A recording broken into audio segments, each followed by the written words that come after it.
Assalamualaikum warahmatullahi wabarakatuh. Waalaikumsalam. Waalaikumsalam warahmatullahi wabarakatuh. Alhamdulillahirabbil alamin. Allahumma shalli wa sallim ala sayyidina Muhammad miftahi babi rahmatillah adada ma fi ilmillah. Salatan wa salaman daimaini bidawami mulkillah wa ala alihi wa sahbihi wa sallim. Allahumma shalli wa sallim ala sayyidina Muhammadin nurika sari wa bandadikal jari wa jama'na bihi fi kulli atwari wa ala alihi wa sahbihi wa sallim ya nur. Alhamdulillahirabbil alamin. Nah, teman-teman jamaah, banyak pertanyaan yang masuk kepada saya, baik melalui inbox dan juga kalau saya lagi live, nanya kapan sih acara BBQ? Yang tadinya bincang bareng Kolbi itu ada lagi. Nah, kita akan tayang lagi, tapi BBQ-nya bukan bincang bareng Kolbi, tapi bincang-bincang qasidah.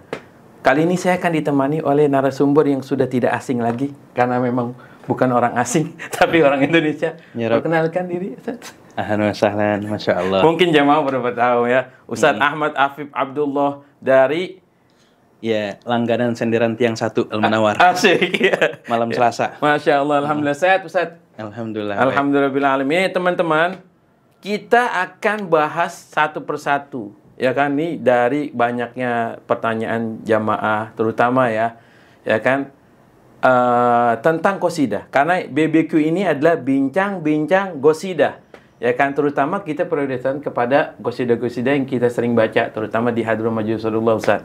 Jadi banyak pertanyaan jamaah tuh, misalkan di qasidahnya qasidah karangan siapa sih? Makna qasidah itu apa gitu.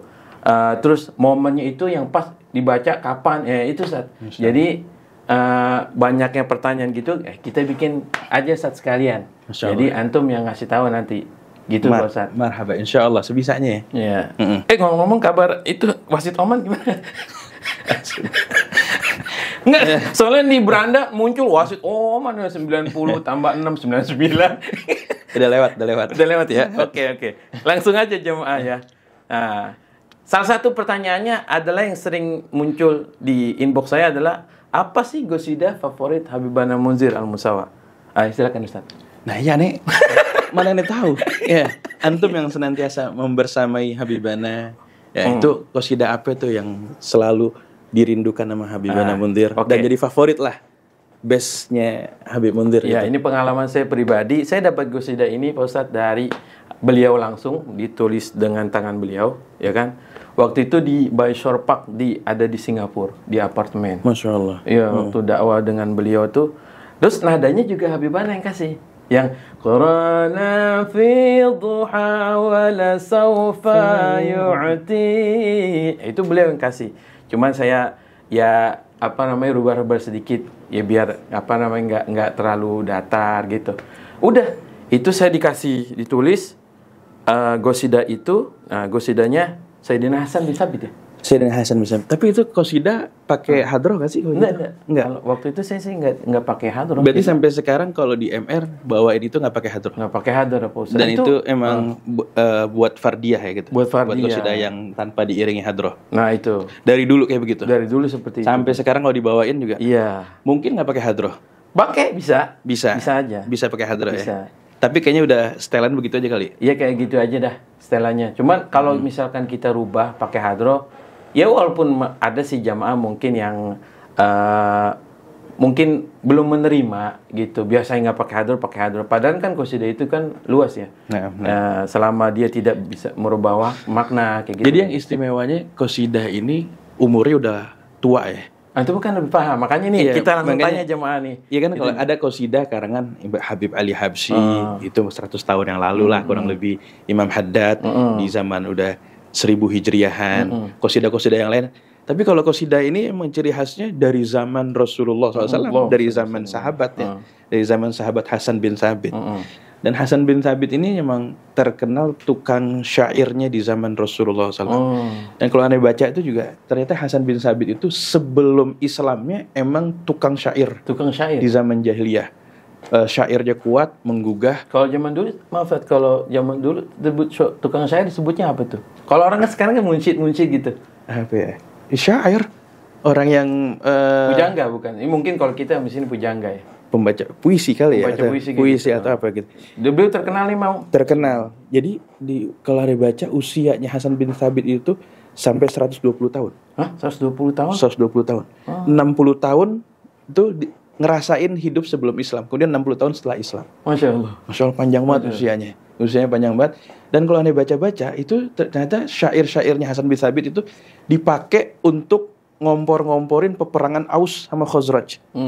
Nah, jadi ada dari kelompok Aus nih, siapa nih, Hasan bin Thabit kalau nggak salah. Khazraj dari siapa gitu. Itu satu sama lain saling ngeluarin ngadu syair gitu. Ibaratnya jadi kayak kalau kita lihat palang pintu ngadu pantun gitu kan. Ngadu pantun ini jadi buat penyemangat. Tapi kalau palang pintu kan udah ketahuan siapa yang menang. Iya, kalau palang pintu nggak mungkin set dari pengantin laki yang kalah, kagak jadi nikah. Iya, benar. Tapi kayak begitu, jadi Hasan bin Thabit jadi emang udah bisa ngomporin, bisa bikin panas musuh, bikin semangatin. Nah, itu syair-syair yang dipakai di zaman jahiliyah itu kayak begitu. Pakai perang kayak gitu kan, kasih semangat pasukan perang, ya bunuh saudaranya kan gitu kan, sebenarnya bersaudara. Tapi setelah Islam berubah gaya syairnya kan. Gaya syairnya salah satunya syair qasidah ini yang dipakai untuk muji Rasulullah Sallallahu Alaihi Wasallam. Tuh, Masya Allah jemaah ya kan. Mungkin kita nggak tahu latar belakang qasidah ini. Ini kita baru ngomong sebentar aja dah, Masya Allah udah luas pengetahuan daripada Ustaz Zuna nih. Ya kan. Kita langsung tahu latar belakang si pencipta daripada qasidah ini. Jadi kalau ada orang yang nyerang bilang, apa sih baca kayak begitu, nggak ada di zaman Rasulullah? Ada di zaman Rasulullah. Ada zaman Rasulullah. Ini sahabat Nabi SAW, radhiyallahu an. Allah udah ridho sama dia. Masya Allah. Kita ya seneng dong kita bisa masih kebagian warisannya. Udah terpisah jarak 14 abad masih kebagian warisan Rasulullah ya Al-Quran, hadis. Ini juga bagian dari syair-syair ini juga. Madah atau pujian kepada Rasulullah dari zaman Nabi itu udah ada. Dari zaman Nabi. Bukan nggak ada ya? Mungkin nggak ada, mungkin dia ngajinya kurang jauh. Ngaji kurang malam. Ya bisa jadi kopinya kurang banyak mungkin begitu. Kurang kental gitu. Nah, kalau dari kita langsung buka qasidah aja nih. Qasidah yang kita baca ini, Qur'an fid duha wal sufu yuti itu itu kan ungkapannya Sayyidina Hasan bin Thabit. Kita baca dalam surah Ad-Duha. Surah Ad-Duha bahwa dalam Al-Qur'an wala sawfa yu'tika rabbuka fatarda, bahwa kau akan mendapatkan kenikmatan sampai engkau benar-benar puas. Siapa? Baginda Nabi Muhammad dikasih nikmat sampai puas. Puasnya itu kayak gimana? Kalau kita puasnya gimana? Kalau kita mungkin beda puasnya kita dengan puasnya Rasulullah SAW. Puasnya Rasulullah SAW kalau seluruh umatnya ini udah masuk ke dalam keridhaannya Allah, masuk ke dalam surga. Nggak ada satupun yang di neraka. Oh, itu puasnya Rasulullah seperti itu. Jadi nggak ada yang di neraka, itu puasnya Rasulullah SAW. Sampai di dalam hadis itu, yang ngutip itu ada Syekh Mutawalli Sya'rawi ya. Syekh Mutawalli Sya'rawi itu mengutip sebuah hadis, tatkala Allah mengetahui bahwa Nabi Muhammad cintanya luar biasa sama umatnya, itu seolah-olah Allah memberikan, wahai Muhammad, in syi'ta ja'altu amra ummatik ilaik. Wahai Muhammad, kalau ente mau, ane kasih nih urusan umatmu, ente yang ngatur semuanya. Insyaallah. Nih, bahasa kasarnya. Nih, jadi Allah SWT memberikan kuasa yang ngatur umat ini, udah biar Nabi Muhammad aja yang ngatur. Bebas Nabi Muhammad mau kayak gimana. Tapi Nabi Muhammad tuh sosok orang yang cerdas. Pastinya Nabi ada satu sifat wajibnya adalah fatanah. Cerdas. Nabi SAW menolak. Kalau kita mungkin, yaudah, Anda yang ngatur, Anda yang ngurus. Kalau kita demikian. Tapi Nabi Muhammad mengatakan, la ya Rabb, anta arhamu bihim minni. Anta arhamu bihim minni. Ya Allah, enggak. Engkau jauh lebih berkasih sayang kepada umatku daripada aku berkasih sayang kepada umatku. Jadi Nabi Muhammad ini udah kasih sayangnya gede luar biasa kepada umatnya. Cintanya udah luar biasa kepada umatnya. Tapi masih mengakui dan benar bahwa yang paling maha berkasih sayang adalah Allah Subhanahu wa taala. Jadi dibalikin lagi kepada Allah Subhanahu wa taala. Ya Rabb, engkau lebih berkasih sayang kepada umatku. Diserahin aja. Maka tatkala kayak begitu, Allah Subhanahu wa taala berjanji tidak akan mengecewakan Nabi Muhammad SAW dalam urusan umatnya. Kenapa? Karena Allah dibalikin lagi. Dia diserahin bagaimana Allah Subhanahu wa taala memberikan fasilitas kasih sayang kepada umat Nabi Muhammad. Nah, itu termaktub dalam surah Ad-Duha. Termaktub dalam surah Ad-Duha dan digubah dalam bentuk syair. Dalam bentuk syair. Wala sawfa yu'ti. Akhir fasarra qulubana dzakara. Akhirnya kita girang dengar kayak begitu. Oh, bahwa Nabi Muhammad dikasih hadiah. Hadiahnya Nabi Muhammad girang, kita juga girang. Nah, itu kebahagiaan. Fasarra qulubana dzakara dan seterusnya. Masya Allah. Gitu. Baru satu baris aja tuh udah Masya Allah. Masya Allah, Masya Allah. Kalau kita ngomong tentang Nabi emang nggak bakal ada habisnya kan. Betul. Nah, ini ada salah satu yang unik dan Habib Bana memang waktu itu ngomong sama saya tuh ada kalimat yang bikin beliau itu suka dengan qasidah ini karena kan ini kan qasidah favorit Habib Bana Munzir ya, yang saya tahu dan memang beliau bicara kepada saya langsung gitu. Nah, itu ada kalimat hasyaka ya Rasulullah tarda wa fina man yu'adzabu aw yusa'u. Masya Allah. Oh, itu dia. Iya. Masya Allah, itu ungkapannya jadi kayak bahasa kasar, kayaknya nggak mungkin deh ya Rasulullah, nggak mungkin engkau ridho kalau masih ada salah satu dari umatmu ini yang mendapatkan perlakuan buruk, masih berada di dalam api neraka. Nggak mungkin Rasulullah SAW ridho. Jadi di sini digedein rasa harapnya, ya, rasa harap bahwa umat Nabi Muhammad sebobrok apapun itu potensinya besar banget masuk ke dalam surga. Ya, potensinya gede banget masuk ke dalam surga. Jadi karena Rasulullah nggak menginginkan satu umatnya ada yang di neraka. Di neraka, ya? Masya Allah. Nah, ini prinsip-prinsip kayak begini yang harus ditimbulin sama seorang dai. Bukan kemudian dai itu malah memvonis orang di neraka. Padahal Nabi SAW pengen ngeluarin semua orang, khususnya umatnya dari neraka masuk ke dalam surga. Lah kenapa banyak ada orang-orang yang salah dalam berdakwah justru mengeluarkan bertentangan tata caranya dengan dakwah Nabi SAW, malah dimasukin ke neraka. Yang kayak gini neraka nih, ini neraka, ini neraka. Ente ada dakwah dong. Surga nggak enak kalau sepi juga kan. Maka dalam Al-Qur'an wasiqal ladzina taqaw rabbahum ilal jannati zumara. Ya, Allah menggiring orang-orang bertakwa kepada Allah Subhanahu wa taala masuk ke dalam surga zumara, berkelompok-kelompok, rame-rame. Jangan sendirian. Betul. Jangan sendirian. Kadang kita sampai egois gitu ya. Egois. Mungkin surga udah buat gua aja, nanti kalau ada dia penuh sesak, nggak kayak begitu juga. Ya. Ada juga yang sahabat begitu kan. Iya. Makanya bahwa perbendaharaan Allah ini nggak ada habisnya. Nggak ada habisnya. Jadi nggak usah pelit-pelit. Gitu. Masya Allah, Masya Allah. Nah, kalau ada kalimat juga di sini, karena ini kita tentang bahas qasidah, ini ya udah kita bahas aja saat ini. Oke. Jadi, wa ahsanu min kalam tarakatu aini, wa ajmalu min kalam talidi nisa'u. Nah, ini kan ungkapannya Hasan bin Thabit ya. Kata Hasan bin Thabit, yang lebih bagus dari ini nih, dari Rasulullah SAW, mataannya belum pernah ngelihat. Yang lebih indah, lebih baik dari Rasulullah, sosok Rasulullah SAW, mata ini belum pernah ngelihat. Iya, betul. Yang matanya Hasan bin Thabit, dia belum pernah ngelihat ada yang lebih indah.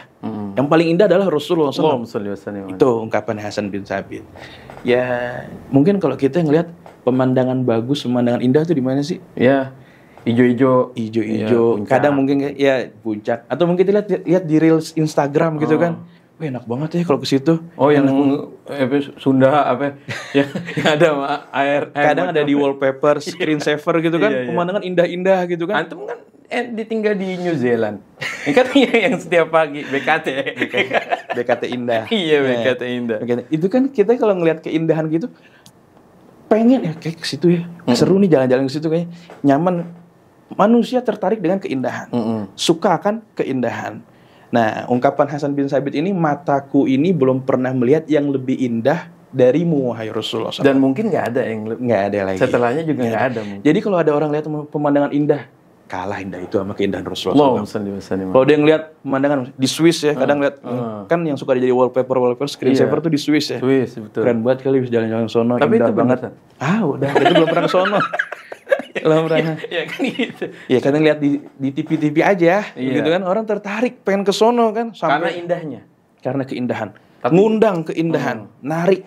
Nah, keindahan Nabi Muhammad SAW kalau orang mempelajarinya pasti bakalan narik orang untuk mendekat, untuk mencintai. Orang harus jatuh cinta dengan keindahan sosok yang ada pada diri Nabi Muhammad SAW. Dan wa ajmalu min kalam talidi nisa'u. Yang lebih tampan, yang lebih ganteng, kayaknya nggak ada lagi perempuan lahir ya. Masya Allah. Tapi Anda dapat faedah tuh dari Habib Mustabah waktu kajian tafsir ya.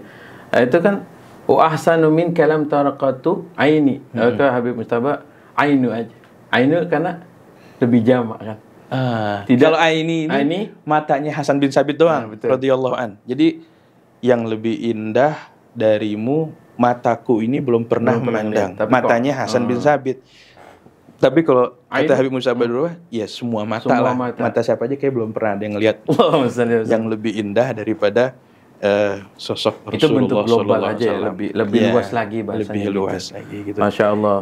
Ya harusnya kita tertarik dengan keindahan. Ya kita aja kenapa lo bisa ambil jalan-jalan wisata gitu kan? Karena awal-awalnya tertarik lihat dulu kan. Karena nikmat mata ini adalah nikmat yang paling salah satu nikmat yang paling besar.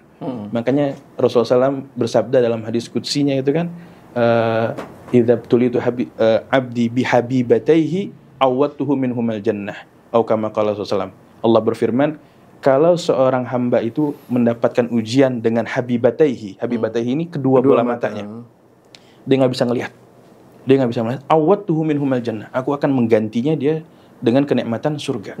Karena orang kalau udah nggak bisa ngelihat, gimana?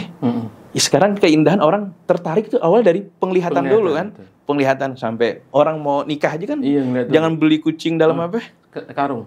Iya benar. Ya, lihat dulu, suruh lihat dulu, tertarik nggak gitu kan, lihat yang sewajarnya, jangan lebih-lebih. Betul. Ya itu kan, nah Tapi kan pandangan pertama nggak apa-apa kan? pandangan pertama, tapi jangan dipelototin aja gitu. Itu jadi di situ ya ungkapan bahwa nikmat mata itu adalah luar biasa. Dan nikmatnya Hasan bin Sabit, kenikmatannya paling nikmat dia bisa memandang Rasulullah sallallahu alaihi wasallam. Terus apa lagi syair? Oh, khuliqta mubarra'an min kulli aibin ka'annaka qad khuliqta kama tasha'u. Nah iya, Hasan bin Sabit ini ngelihat Rasulullah SAW. Kan kalau orang ganteng tuh kadang ada aja kurangnya nggak? Ada kurangnya. Dia ganteng, asal jangan ngomongnya, kalau ngomong suaranya. Dia ganteng, asal jangan jalan. Kalau jalan dia agak pincang, agak pengkor gitu kan. Ada apa celaknya? Iya, ketemu aja celahnya. Dia ganteng tapi pasti ketemu gitu. Pasti ketemu. Nah kalau Rasulullah SAW ini ya Kamil. sempurna. Udah paket lengkap, super lengkap. Gitu. Karena seakan-akan kayak khuliqta kayak seorang kita kalau mau request sama Allah, pengen hidungnya siapa, kemudian matanya siapa, orang Eropa misalnya, itu Rasulullah demikian. Oh, Masya Allah. Allahumma shalli wa sallim alaihi.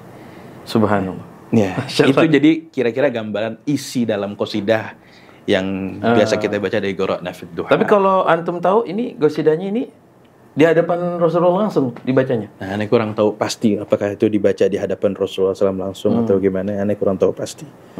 Tapi termaktub ya, jelas ya. Termaktub bahwa ini dinisbatkan kepada Sayyidina Hasan bin Sabit. Masya Allah. Nah itu jemaah, salah satu qasidah yang kita bahas pada pertemuan kali ini. Ya kan, mungkin jemaah mau nanya atau pengen tahu qasidah apa aja, bisa di komentar, di kolom komentar apa nih qasidah yang kita akan bahas di episode selanjutnya. Terutama qasidah-qasidah yang sering kita baca di Majelis Rasulullah ya. Memang kalau di Majelis Rasulullah dari zaman Habib Anwar Munzir itu selalu Ustaz yang ditekankan adalah sanad. Jadi makanya kan dan juga diungkapinnya selalu senantiasa pakai bahasa Arab ya. Iya. Ya, mungkin di sisi itu banyak plusnya, ada minusnya. Minusnya jamaah seneng denger, nikmat, nyaman. Tapi tidak tahu. Tapi apa ya? Itu maksudnya, kok aneh demen aja denger gitu mungkin. Tapi dia nggak tahu maknanya. Ngangguk-ngangguknya pokoknya. Ya mungkin dengan ini kita bisa bantu. Gitu. Iya, betul. Sedikit demi sedikit saja ya. Semampu kita berdua, insya Allah. Semampunya Ustadz Afif. Saya emang nggak bisa apa-apa. Ya. Pokoknya nanti jamaah qasidah apa yang akan kita bahas di episode selanjutnya, langsung aja di komentar, nanti kita akan bahas satu persatu. Ente nggak mau baca tuh qasidahnya? Hah? Nggak mau baca biar jamaah itu girang kan banyak gitu? Jemaah. Udah banyak itu Ustaz. Udah banyak. Ya udah. Jangan dikasih. Ikut aturan jangan mainan. dimanjain jemaah. Oke, jemaah. Episode untuk kali ini cukup sampai di sini. Karena jangan panjang-panjang, nanti biar nggak bosen, dan juga biar nagih terus ya. Panjang umur saya selalu, Ustaz Ahmad Afif Abdullah. Ya, pokoknya kita ketemu lagi di episode selanjutnya. Wassalamualaikum warahmatullahi wabarakatuh.